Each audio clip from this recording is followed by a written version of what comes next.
Bonjour Zelphire. Voici le futur, le présent et le passé expliqués sur un objet. Voici une tasse. Comme il le constate, la tasse est à une distance de moi, de mon œil, qui est le référentiel. C'est-à-dire que la tasse se trouve dans un futur relatif à la vitesse de la lumière qu'elle met arriver à mon œil. Donc, c'est-à-dire que la tasse est bien dans le futur électromagnétique, dans le futur de lumière. Le temps que la lumière vienne à mon œil, quand je déplace mon doigt, mettons que c'est la vitesse de la lumière, on voit bien que là, mon doigt est présent avec la tasse, la lumière, et arrive à mon œil. Le temps de déplacement, c'est le futur. Le temps que la lumière se déplace, le passé pour la tasse, le passé de la lumière, là c'est du passé pour la tasse. Et le passé de la tasse grandit. Et mon futur à moi rétrécit, car ça arrive à mon œil. Globalement, la tasse se trouve dans le futur pour moi. Un futur, si court soit-il, du peu de distance qu'a à parcourir la lumière, mais c'est tout de même du futur. J'espère que sur ce point on est d'accord. Il faut bien que la lumière vienne jusqu'à mon œil. Là, on est dans le global de la tasse, c'est-à-dire le temps global de la tasse. Parce que si on regarde bien la tasse, une fois que je la penche, on s'aperçoit que ce point-là, je le vois avant ce point-là. C'est-à-dire que ce point de la tasse arrive avant à mon œil, avant ce point-là. Si on le fait pour l'ensemble, ici, ça arrive avant là-bas.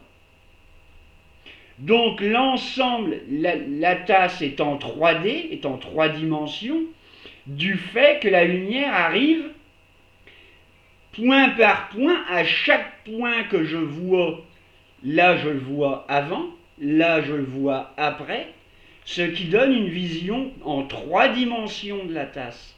C'est ce qui me fait la voir en 3 dimensions. Si je lui fais regarder la tasse comme ça, lui-même voit ce point-là avant le fond de la tasse.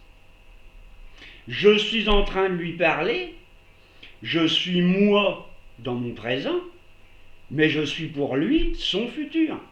Je suis en train de lui parler alors que lui ne sait même pas que j'existe. Je suis pour l'instant dans son futur. Un futur qu'il ne connaît pas, que je peux choisir moi-même dès l'instant où je lui aurai envoyé la vidéo. C'est seulement quand il regardera la vidéo que la vidéo mettra de l'écran à venir jusqu'à son œil. C'est-à-dire que quand il regardera la vidéo sera encore pour lui dans un futur. Le temps que la lumière de la vidéo arrive jusqu'à son œil. S'il regarde le bord de son clavier, il est vu avant son écran. C'est la relativité restreinte. La relativité restreinte de cet objet est multiple, car je vois ceci après ce point-ci. Chaque point de la tasse, si on dissèque la tasse en points, si on y pose 10 points, ces 10 points seront tous dans un futur relatif à eux-mêmes. La tasse se trouve elle-même dans des temps relatifs. Selon que je la bouge, le futur de ce point et de ce point change. Ce point, je le vois avant celui-ci. Si je fais ça, les futurs ont changé. Si je l'approche, si je la recule de moi, la tasse, le futur est plus long. Plus je vais l'approcher, plus le futur visuel de la tasse, il faudrait que pour qu'elle soit présente à quasiment 100%, qu'elle soit dans mon œil. Pour qu'il n'y ait plus de distance entre la tasse et mon œil, pour qu'elle soit dans un présent parfait. Maintenant, si la tasse est ici, elle est à une distance de moi, donc elle est dans le futur. Maintenant, ma main étant ici, la tasse se trouve aussi dans le futur par rapport à ma main. Quand je viens avec ma main saisir la tasse, eh bien, c'est-à-dire que ma main est retournée, ma main est retournée dans le futur pour aller, comme ici c'est le cas, avec mon pouce, il est dans le présent de la tasse. Ma main fait partie du présent de la tasse. Une fois que je lâche la tasse, ma main s'éloigne de la tasse. Ma main est donc dans le futur par rapport à la tasse. Quand je reviens saisir la tasse, ma main retourne dans le futur, dans un futur électromagnétique, uniquement par la vitesse de la lumière. Mais malgré tout, c'est un fait. Ma main retourne bien, ici elle est partie dans le futur, maintenant elle revient dans le futur de la tasse, non pas du temps global. Qu'est-ce que le temps global? Le temps global, c'est nous, c'est-à-dire les journées, les heures, les jours et les années. Nous sommes calés de notre vie, puisqu'on vit sur Terre, la Terre étant ronde, on compte le temps, nous comptons le temps en 24 heures. 24 heures, c'est relatif à un tour terrestre. C'est notre temps. Notre vie, c'est la vie humaine, comme beaucoup de vie sur Terre, c'est d'adapter à cette vie, c'est-à-dire que pour nous, c'est pour ça qu'on va dormir, qu'on dort la nuit, c'est parce qu'on est calé sur la rotation de la Terre. C'est notre temps. On peut dire que notre temps est bien un temps divisé en 24 heures. Ce qui n'est pas spécialement le temps pour la tasse. La tasse, elle s'en fout, elle ne s'occupe pas de ça, elle ne dort pas, rien. Elle est toujours présente. Maintenant, le passé. Le présent, le futur, le passé. Ma main est dans le présent de la tasse. C'est son présent parfait, elle se touche. Il n'y a pas de futur entre les deux. Il n'y a pas de passé entre les deux. Ils sont présents tous les deux. Maintenant, dès l'instant où on descend un peu sur mon poignet, c'est du futur.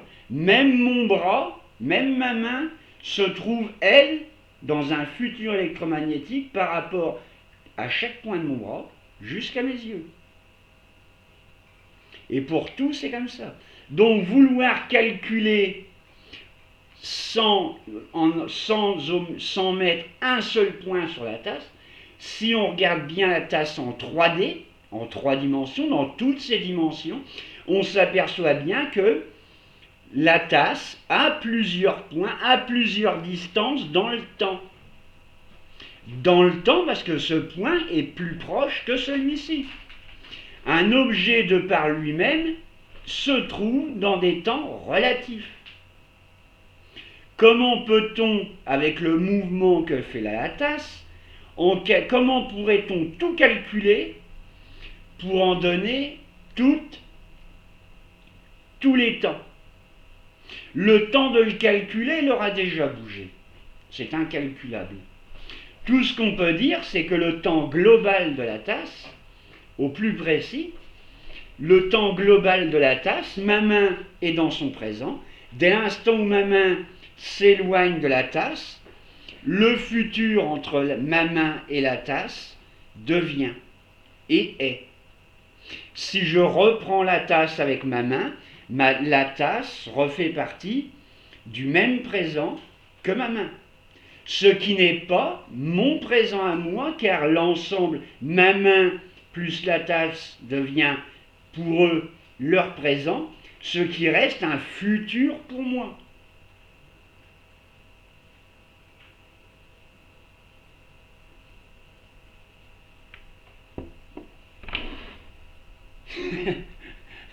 J'espère qu'il a compris.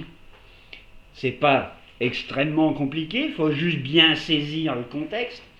C'est que la tasse n'est pas juste un seul point, elle est bien plusieurs points. Et si la tasse, pour aller plus loin, pourquoi elle est rouge? La tasse est rouge parce que chaque atome qui constitue la tasse, la lumière qui vient jusqu'à la tasse, et après on peut dire pourquoi ça brille ici, parce que chaque atome qui constitue la tasse reçoit de la lumière. Chaque atome qui reçoit de la lumière absorbe une partie de l'énergie qui va être absorbe une partie de l'énergie, et on va dire que comme la tasse, à un moment donné, l'atome, la lumière qui vient nourrir l'atome, le charger, va, comme la tasse, au bout d'un moment, être trop plein. La tasse en eau va déborder. Pour l'atome, c'est un peu pareil, dans le sens où, quand l'atome sera chargé, il va être au point chargé qu'il va, on pourrait expliquer ça comme gonfler, et à un moment donné, pouf, il va lâcher la quantité d'énergie en trop sous forme électromagnétique de lumière à une certaine charge qui sont les atomes de la peinture, de la couleur de la tasse, qui va libérer une certaine charge qui, reçue à nos yeux, va être cette charge électromagnétique, va être détectée, analysée par notre œil, par le biais de notre cerveau, par notre cerveau, par le biais de notre œil, ce qui va nous donner, par la quantité d'énergie reçue, une couleur. Le rouge est moins énergétique que du bleu. Ça, il doit le savoir. Donc mon polo renvoie une énergie plus importante que la tasse. La tasse est en rouge. Mais c'est quand même chaque atome qui me renvoie la lumière. Si la tasse la brille, c'est uniquement parce que la même charge s'applique partout, mais ce qu'on voit ici, c'est uniquement plus de lumière. C'est-à-dire que il y a tout le temps du rouge, mais plus la déviation de la lumière, c'est-à-dire que la lumière qui n'est pas absorbée par l'objet, par la tasse, toute la lumière qui n'est pas absorbée par la tasse est reprojetée par juste rebond. La lumière est envoyée par une partie, va aller dans la tasse et va être renvoyée à l'œil, mais on ne peut pas la voir dans la partie brillante parce que trop de lumière est reportée jusqu'à notre œil. Il y a bien le rouge, mais en plus du rouge, il y a toute la lumière qui arrive et qui ricoche, qui ne fait que ricocher sur la tasse, qui n'est pas absorbée. Idem pour où c'est rouge, mais dans plusieurs directions, ce qui nous donne tout le temps du rouge. Dès l'instant où ça ricoche parfaitement à notre œil, l'objet brille. Si un objet ne brille pas, c'est uniquement parce que la lumière est absorbée et le ricochet de la lumière, comme on le voit ici que ça brille un petit peu, mais ça brille seulement qu'un petit peu, parce que le brillant ne se fait pas pile à 45 degrés, il part plus dans plusieurs directions, ce qui fait briller moins la matière. Plus une matière est poreuse, comme on dit poreuse, comme là la souris qui brille, c'est parce qu'elle est plus lisse. Elle a moins, si on regarde au microscope, c'est plein de petits trous. Les petits trous renvoient la lumière dans plusieurs directions, ce qui fait que la lumière a du mal à briller, contrairement à la tasse qui est bien lisse, qui peut, elle, renvoyer la lumière bien plus à 45 degrés. Pour en revenir au simple temps présent, passé, futur, la tasse se trouve donc dans un futur pour moi.